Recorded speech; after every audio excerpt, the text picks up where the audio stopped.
वैसे तो उत्तराखंड के साथ बहुत सारी स्पिरिचुअल स्टोरी जुड़ी हुई है, शायद तभी उत्तराखंड को देवभूमि के नाम से जाना जाता है। ऐसी एक जगह है मद्महेश्वर और बूढ़ा मद्महेश्वर, जहाँ जाना थोड़ा सा मुश्किल है, लेकिन वहाँ पहुँचकर आपकी सारी थकावट दूर हो जाएगी। यहाँ पहुँचने के लिए आपको रुद्रप्रयाग के रांसी गांव से 19 किलोमीटर की पैदल यात्रा करनी पड़ती है, जिसमें आपको घने जंगल और नदियों से गुजरना पड़ता है। जब मैंने इस ट्रैक के बारे में सुना तो मैं बहुत ज़्यादा एक्साइटेड थी और इसके बारे में और डिटेल में जानना चाहा। तो मैं निकलती हूँ अपने घर से मद्महेश्वर की ओर, जहाँ रास्ते में मैं रुकती हूँ अलकनंदा व पिंडर के संगम एक खूबसूरत शहर कर्णप्रयाग में। दोस्तों, आज मैं जा रही हूँ मद्महेश्वर और आज मेरी पंच केदारों की यात्रा पूर्ण हो जाएगी और आज मैं बहुत खुश हूँ। मिलते हैं मद्महेश्वर मंदिर में। कर्णप्रयाग से निकलने के बाद हम पहुँचते हैं गौचर। गौचर क्रॉस करने के बाद हम पहुँचते हैं रुद्रप्रयाग, और पंच प्रयागों में से एक रुद्रप्रयाग के बाद हम पहुँचते हैं अगस्त्य ऋषि की तप भूमि यानी अगस्त्य मुनि में।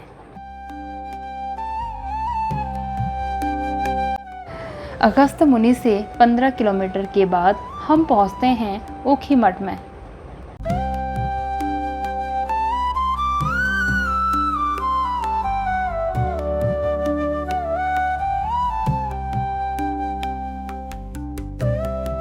दोस्तों, हम पहुंच चुके हैं अभी ऊखीमठ में और अभी टाइम हो रहा है 10:30। तो टाइमली हम ऊखीमठ में पहुंच चुके हैं और यहीं पर से मद्महेश्वर का प्रवेश द्वार है और यहाँ पे से 15 किलोमीटर दूर है रांसी, जहाँ से हमारा पैदल रास्ता शुरू होगा। ये है ऊखीमठ का ओंकारेश्वर मंदिर, जहाँ बाबा केदारनाथ की शीतकालीन डोली यहाँ निवास करती है।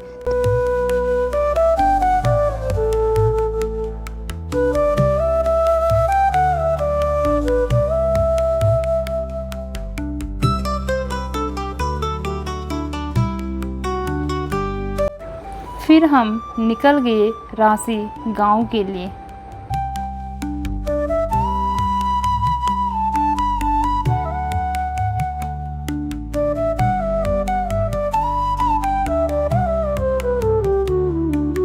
दोस्तों, हम पहुंच चुके हैं रांसी गांव में, जो कि मद्महेश्वर का अंतिम गांव है और यहीं से मद्महेश्वर के लिए पैदल यात्रा शुरू होती है। ये है बहुत ही खूबसूरत गांव रांसी और यहीं से हमारी पैदल यात्रा शुरू होगी। मैं आपको दिखाती हूँ कितनी लंबी गाड़ियों की लाइन लगी है।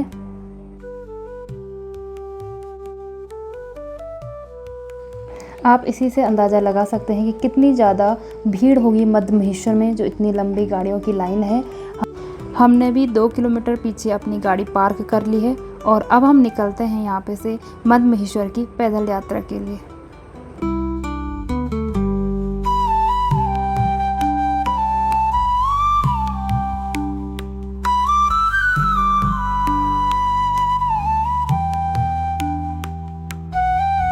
दोस्तों, हम पहुंच चुके हैं अभी गोंडार में और यहाँ पर से मद्महेश्वर है 10.5 किलोमीटर।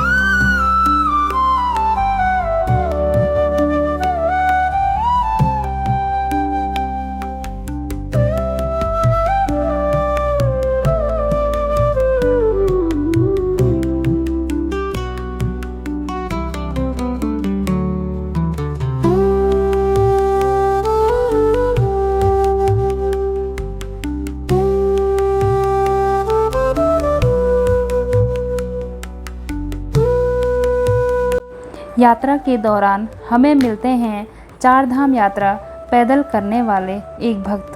भैया, मैंने आपके पीछे ये जब हम रास्ते में आ रहे थे तो आपके पीछे बैग पे देखा कि 4 धाम यात्रा पे आप पैदल यात्रा पे है, 4 धाम यात्रा की। तो आप कहाँ से, आप थोड़ा अपना परिचय बताएं। महादेव, मेरा नाम है अजय पाल और मैं कर रहा हूँ उत्तराखंड का 4 धाम पद यात्रा और मैं रहता हूँ आदर्श चंद्रा बंगाली कॉलोनी रुद्रपुर उत्तराखंड से। और मेरा भी 3 धाम कंप्लीट हो चुका है, यमुनोत्री माँ, गंगोत्री, केदारनाथ, और साथ में मैंने गोमुख और बूढ़ा केदार और त्रियोग नारायण मंदिर भी कर लिया। और अभी मैं पंच केदार के लिए निकला हूँ। अभी मधमेश्वर मेरा पूरा हो गया, अभी जाऊंगा तुंगनाथ, कल्पेश्वर, रुद्रनाथ और साथ में बद्रीनाथ लास्ट धाम, फिर धारी देवी करके हरिद्वार से घर जाऊंगा कलश लेके हरिद्वार से। ये मेरा यात्रा है 3 महीने का। अच्छा 3 महीने का। आज कब शुरू किया आपने ये यात्रा? 8 मई को, और अच्छा। आज मेरा लगभग 51 दिन हो गया यात्रा का। अच्छा आपने उधर से कर लिया मतलब? हाँ, घर से चालू करा मैंने, घर से हरिद्वार, हरिद्वार से यमुनोत्री, गंगोत्री, केदारनाथ। अच्छा फिर चौथा ये है आपका? हाँ मतलब एक लगी आपको? हाँ, 1.5 महीना अभी भी है।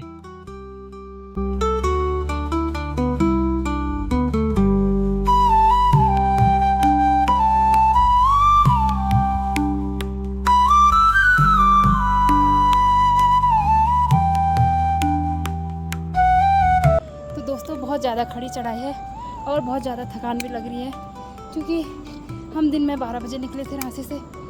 उफ, तो भीड़ भी है ही काफ़ी, लोग तो बहुत दिख रहे हैं। भोलेनाथ जी के दर्शन करने के लोग काफ़ी जा रहे हैं और हम भी चले पड़े हैं भोलेनाथ जी के दर्शन करने।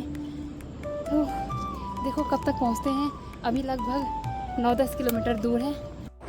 इस यात्रा के साथ मेरी पंच केदारों की यात्रा पूर्ण हो जाएगी, लेकिन जो इस यात्रा में खड़ी चढ़ाई है वो किसी भी यात्रा में देखने को नहीं मिली।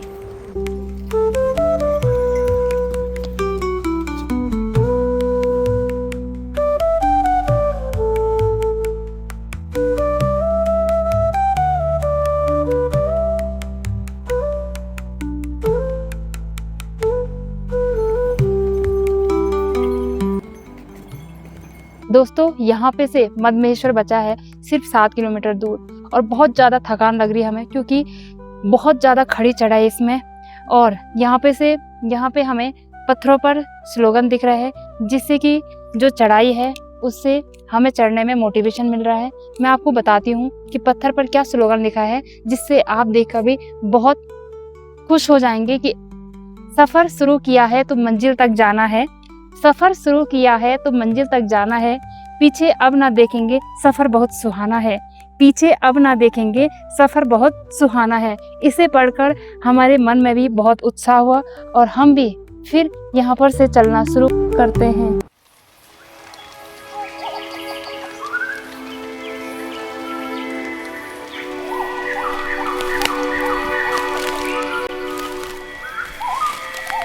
तो रास्ते में हमें कुत्ता मिल गया और बहुत ज़्यादा थकान लगी। तो जब कहीं भोलेनाथ के दर्शन करने जाते तो रास्ते में ज़रूर कुत्ते छोड़ने आ जाते, ऐसा कहते हैं। तो हमें भी ये कुत्ता नीचे से मिल गया था। और यहाँ पर से मधमेश्वर लगभग 2.5-3 किलोमीटर दूर है और रात पड़ने वाली है, लेकिन चढ़ाई इतनी खतरनाक है कि क्या ही बोलें, बहुत ज़्यादा खतरनाक चढ़ाई।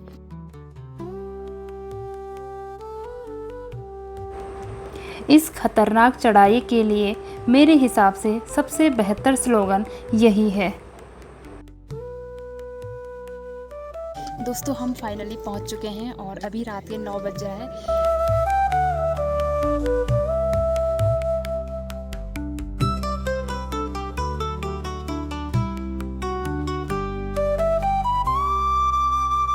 हेलो दोस्तों, गुड मॉर्निंग। तो अभी हम जा रहे हैं बूढ़ा मधमेश्वर के दर्शन करने, क्योंकि वहाँ से दिखता है चौखंबा पीक, जो कि सिर्फ मॉर्निंग में ही दिखता है। तो पहले हम आते हैं चौखंबा पीक के दर्शन करके और फिर हम करेंगे मधमेश्वर के दर्शन। तो चलो चलते हैं बूढ़ा मधमेश्वर के दर्शन करने, जो कि यहाँ पे से सिर्फ 2 किलोमीटर दूर है। दोस्तों आप देख सकते हैं कि सुबह 5 बजे उठकर ही सैकड़ों श्रद्धालु बूढ़ा मधमेश्वर के दर्शन करने जा रहे हैं।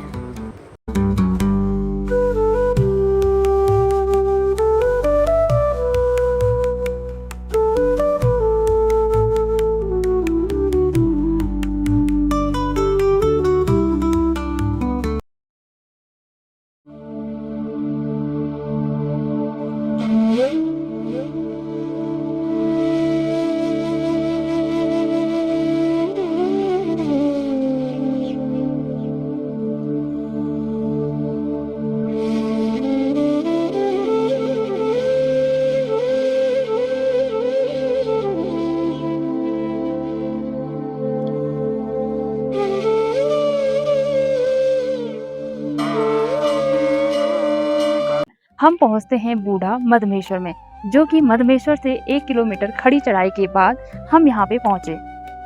बूढ़ा मधमेश्वर के पीछे दिखता है हिमालय की प्रमुख चोटियों में से एक चौखंबा शिखर, और चौखंबा शिखर का जो प्रतिबिंब है वो दिखता है यहाँ पर एक सुंदर ताल में। आइए मैं आपको दिखाती हूँ वो ताल जिसमें चौखंबा शिखर का प्रतिबिंब दिखता है। यहाँ पर जो ताल है इसमें चौखंबा शिखर का प्रतिबिंब दिखता है, यानी चौखंबा शिखर शीशा की तरह चमकता है।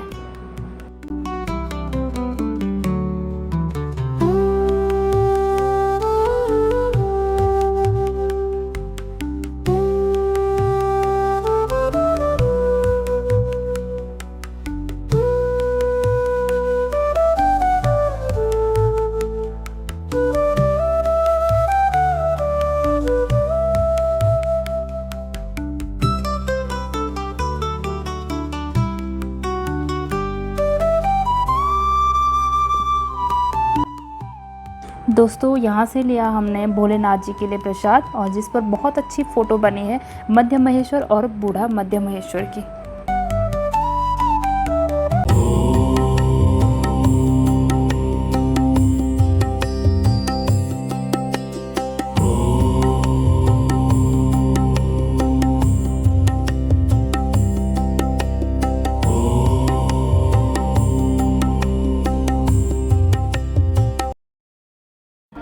ओम पार्वती पते हर हर महादेव। तो फाइनली मैं पहुंच चुकी हूँ मध्य महेश्वर मंदिर में। मध्य महेश्वर का अर्थ होता है मध्य प्लस महेश्वर। मध्य का अर्थ बीच का भाग, और महेश्वर यानी शिव जी, यानी शिव जी भगवान के मध्य यानी कि नाभि की पूजा यहाँ पर की जाती है। यदि मैं इसके पौराणिक मान्यता की बात करूँ तो जब महाभारत का युद्ध हो रहा था तो पांडव जो है अपने पापों का प्रायश्चित करने के लिए शिव जी भगवान के पास जाने के लिए मिले। शिव जी भगवान उनसे मिलना नहीं चाहते थे, तब उन्होंने नंदी बैल के रूप में मिट्टी में अंतर्धान हो गए थे, और उनके अलग अलग रूप अलग अलग जगह प्रकट हुए, जो कि पंच केदारों में प्रकट हुए।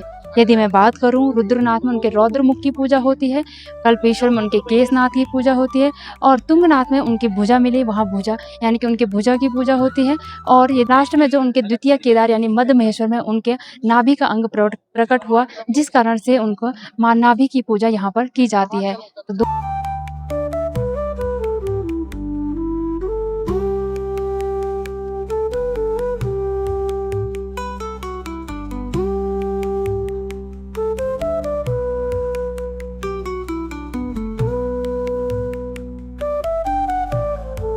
दोस्तों मिलते हैं नेक्स्ट ब्लॉग में नई जानकारी के साथ। तब तक के लिए बाय बाय।